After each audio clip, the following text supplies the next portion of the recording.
Hola, buenas.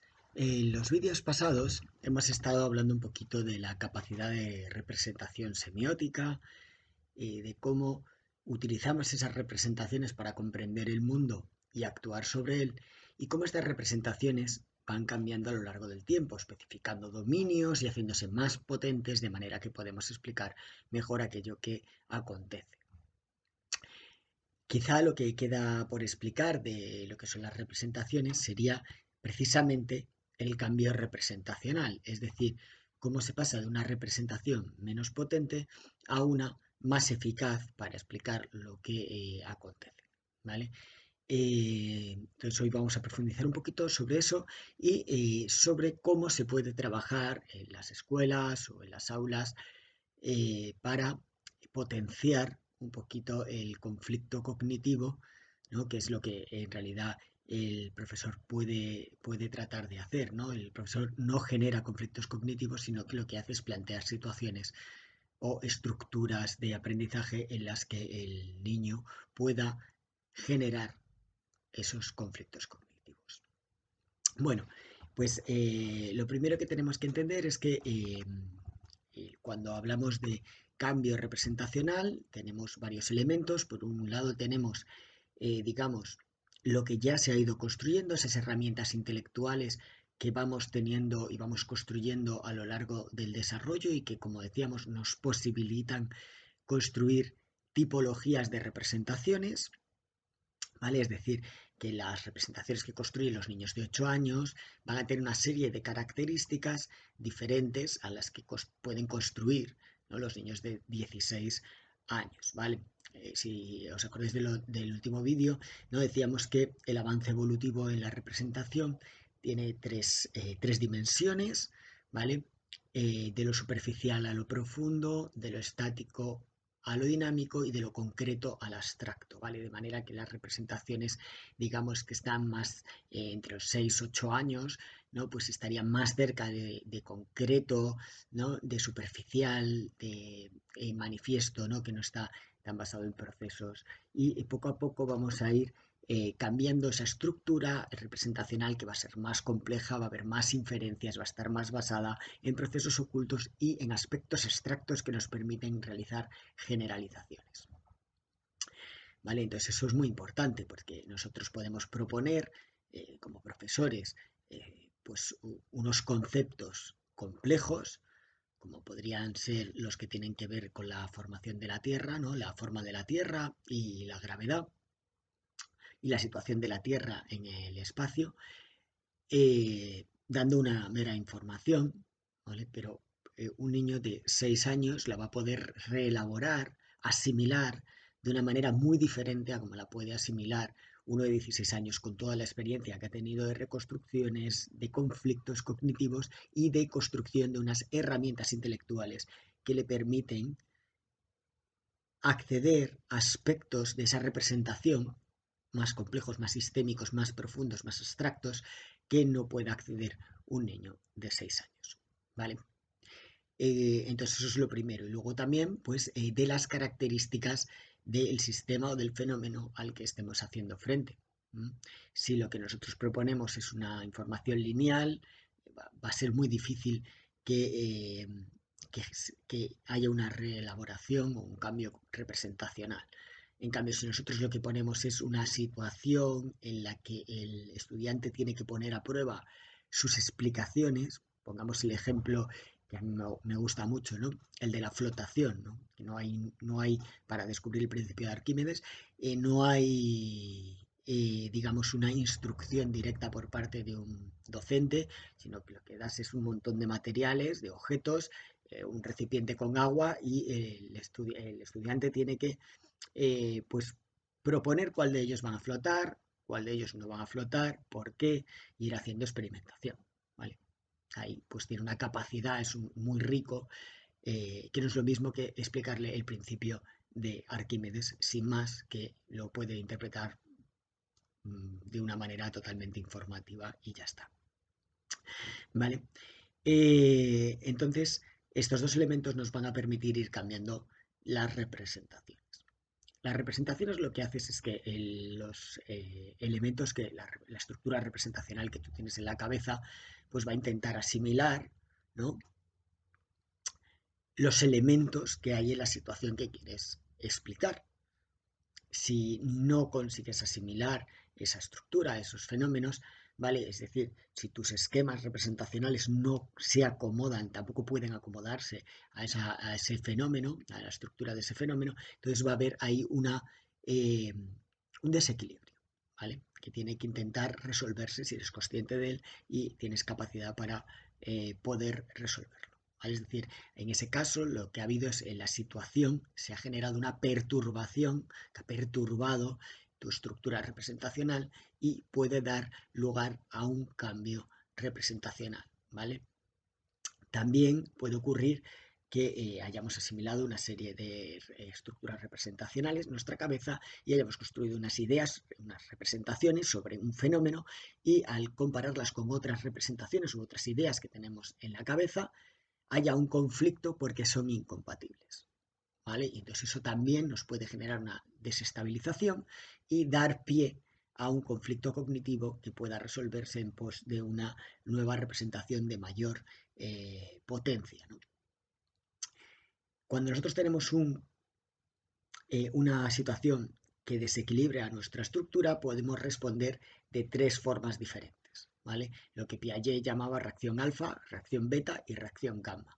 Básicamente es una reacción alfa, sería aquella en la que bueno, podemos incorporar un mínimo de información o no, y lo que hacemos es no prestar atención, es decir, no hay cambio. ¿Vale? Una reacción beta es cuando incorporamos una información más significativa pero sin cambiar la estructura de nuestra representación ni lo que sería la esencia de esa representación. Es decir, hay como una adición de elementos representacionales, pero no hay un cambio estructural.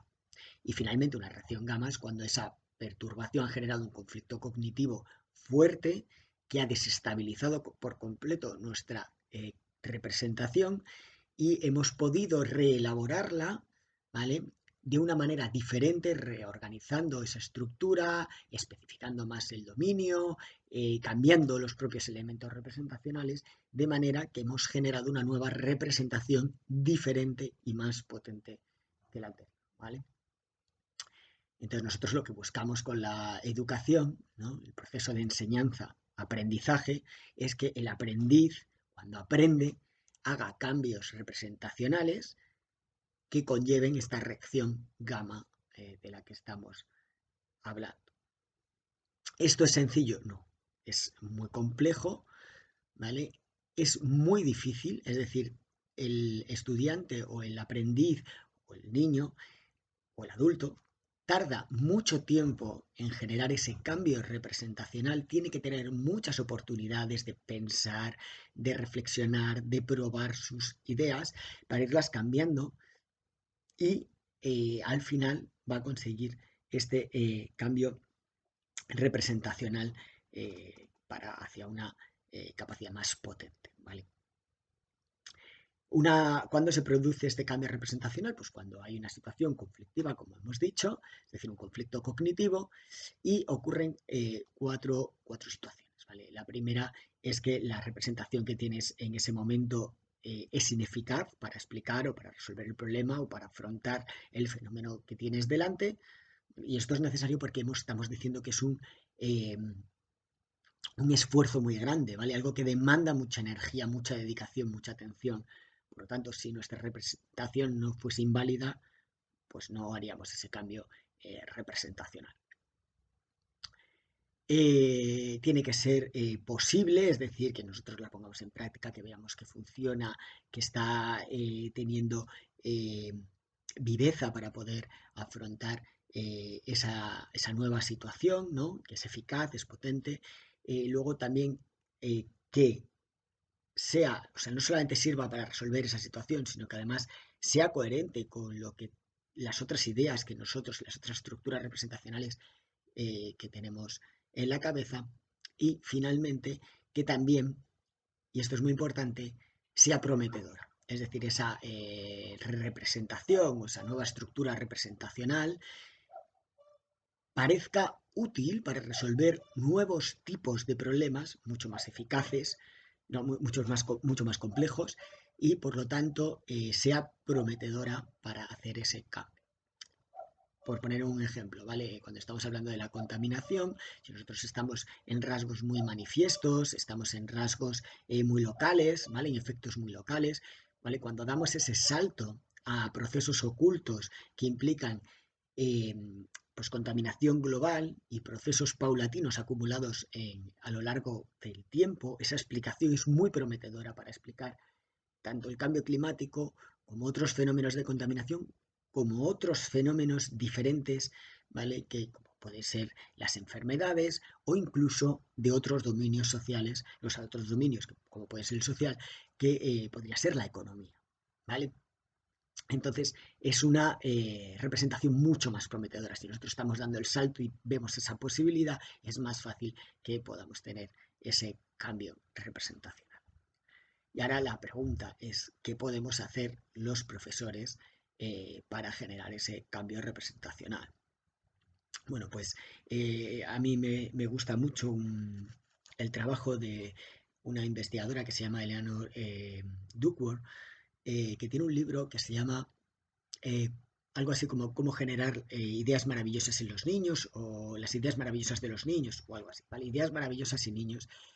Y entonces ella lo que quiere expresar en ese texto es precisamente que lo que no podemos hacer es una enseñanza directa de frases, ¿vale? Si nosotros, por ejemplo, estamos pensando en la forma de la Tierra y le decimos al niño que la Tierra es redonda, el niño puede asumir que la Tierra es redonda, es el enunciado verbal, pero luego su representación incluso puede ser de una Tierra plana en forma de galleta o puede ser redonda, pero una forma redonda un poquito diferente, en la cual tiene dos hemisferios, un primer hemisferio sólido, ¿vale? En el que, cual está la Tierra en la superficie, que es donde vive la gente, luego tiene la parte de centro de la Tierra y por arriba estaría la atmósfera con el oxígeno y el espacio estaría alrededor de esa situación y los objetos seguirían cayendo de manera vertical, por ejemplo. ¿Vale? Que es una representación que no es completa, porque para que sea una representación al estilo científico, lo que tienen que entender es que la Tierra es completamente esférica, ¿vale? Que el espacio está alrededor, o sea, la esfera es limitada, lo que es ilimitado es el espacio que está alrededor, que está en todas las dimensiones, y que el centro de caída es el centro de la Tierra por la gravedad y por lo tanto desde todos los puntos va a ir hacia el centro de la Tierra. ¿Vale? Esto se hace con entrevistas en las cuales les podemos preguntar muchos más elementos porque si tú le preguntas a un niño en una entrevista, ¿cómo es la Tierra? Redonda. Redonda como qué, como una naranja, ¿vale? Te lo va a decir muy temprano. Pero si tú le dices, imagínate esta naranja, ¿vale? Y hacemos, o le das, ¿vale? Una esfera y haces un agujero con un lápiz, de manera que haya un canal que cae por la esfera y le dices, imagínate que tiramos una pelotita desde aquí, esto es la Tierra, y se tira una pelotita desde aquí. ¿Qué pasará con la pelotita, ¿vale? Pues claro, según la ley de la gravedad lo que tendría es que bajar hasta el centro, aunque haya un agujero por el otro lado, ¿vale? Hasta el centro de la Tierra. Pero muchos te van a decir que la pelota cae y sale por el otro extremo del agujero. ¿Vale? Igual si ponemos figuritas en la superficie y decimos dónde tira la pelota, pues en la parte, digamos que es así, van a poner la bola hacia arriba, pero cuando tienes a alguien justo en la parte de abajo de la esfera, ¿vale? Aquí va a decir que no va a poder tirar la pelota porque chocaría con la tierra o que no la puede tirar hacia afuera, ¿vale? Entonces ahí vemos elementos de la representación que no son eficaces para explicar lo que está oyendo, lo que está es el fenómeno que está ocurriendo y vemos cómo la explicación directa instruccional de un elemento como que la Tierra es esférica no bueno, está siendo asimilada desde las estructuras representacionales que ya tenía el niño y que desde luego no se corresponden con lo que el profesor cree que está enseñando. ¿Vale? Lo que está aprendiendo el niño no se corresponde con lo que está enseñando el profesor. ¿Por qué? Porque sencillamente lo está interpretando desde sus esquemas, que tienen que ver con estas tres dimensiones que digo, que es la forma de la Tierra, la situación del espacio, ¿vale? Y el centro de caída absoluto relativo al centro de la Tierra. Bueno, pues entonces, ¿qué es lo que propone Rosalind Driver? Dejarles experimentar. ¿vale? Es decir, plantearle situaciones suficientemente ricas en las cuales el niño tenga que poner a prueba sus representaciones sobre los fenómenos, sobre los problemas interesantes que les podemos plantear. Y el papel del profesor es, bueno, plantear estas situaciones y actuar como un tutor socrático, ¿vale? Generar nuevas preguntas, darles otras situaciones diferentes para que puedan ensayar eso mismo que están construyendo en otros aspectos para que pueda haber luego una generalización y proponer actividades en las que ellos mismos tengan que explicar, exponer y discutir esas ideas con sus iguales. ¿Vale? Eso serían los elementos que nos podrían permitir jugar con estas representaciones para que el niño pueda tener más conflictos cognitivos y por tanto hacer más cambios representacionales eficaces, ¿vale? Los que serían cambios representacionales en sentido estricto, cambios cognitivos en sentido estricto, es decir, los que cambian la estructura de la representación, los válidos de verdad, ¿vale? Porque puede haber cambios aditivos, ¿vale? Que es añadir información, que siempre son menos eficaces, menos interesantes que lo que es un cambio en sentido estricto, como definía Susan Cary. Entonces, eso es lo que tenemos que proponer. Por ejemplo, Rosalind Driver, ella, para trabajar esto con los niños, bueno, pues lo primero que propone es a los profesores que te lleven un diario por las noches y todas las noches tengan que usar un microscopio, ¿vale? Eh, si habéis leído un poco sobre la ciencia, ¿no? La comprensión de la ciencia por parte de los niños y los adolescentes y los adultos, ¿no? Muchas veces sabréis un poquito sobre ¿no? la composición corpuscular de la materia, es decir, que en realidad pues nosotros tenemos como dos niveles, el macroscópico, que es en el que nos movemos del suelo estable, físico, y lo que sería el corpuscular, que es que en realidad andamos sobre vacío y hay partículas en constante movimiento, ¿vale? Bueno, pues es muy difícil de acceder a ello. Sin embargo, si nosotros, por ejemplo, trabajamos con un microscopio, es más fácil ir accediendo a ese tipo de planteamientos, representaciones que nos pueden cambiar luego planteamientos sobre cómo funciona el mundo, como sería, por ejemplo, la ley de la inercia. Es decir, eso nos puede ayudar a cambiar nuestra representación sobre por qué un objeto está parado. ¿Vale? Está parado porque no hay ninguna fuerza que actúe sobre él o está parado porque las fuerzas están en equilibrio. Pero sí hay fuerzas. Bueno, pues esa serie de cosas nos puede ayudar. Entonces, ella propone a los profesores que trabajen con un microscopio y que tomen notas y tal. Y esos propios profesores, solamente por esa actividad de todos los días trabajar con un microscopio, mirar las estrellas, ¿vale? Que es otra de las cosas que les propone, acaban entendiendo cómo tienen que trabajar ellos en las aulas de una manera diferente con esos niños. ¿Vale?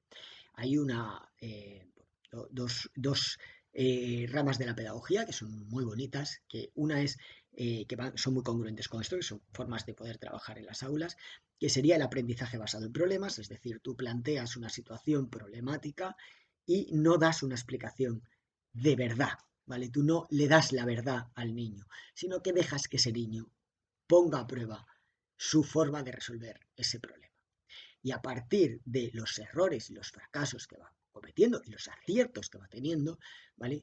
Tú vas andamiando para que acabe, digamos que le vas un poco orientando para que los conflictos cognitivos que lleven le lleven a una representación más exitosa, más potente para resolver ese conflicto. Pero tú partes de plantear una situación y no de dar la verdad. La otra tiene mucho que ver, ¿vale? Que es Jensen del 2002 y habla tengo todo en inglés en la cabeza, eh, del aprendizaje basado en la acción, ¿vale? Es decir, el niño tiene que hacer constantemente cosas. Lo que tenemos que plantear en las aulas es hacer cosas, ¿vale? Porque al hacer cosas, una cosa puede ser una discusión, un debate, puede ser intentar resolver un problema físico, como lo que digo de la flotación, pueden ser mil cosas, ¿vale? Hacer cosas y a través de la propia acción es como el pensamiento va evaluando esos elementos representacionales para ver si son eficaces o no. Y finalmente, una cosa que tenemos que ir trabajando, que es un poquito compleja, sería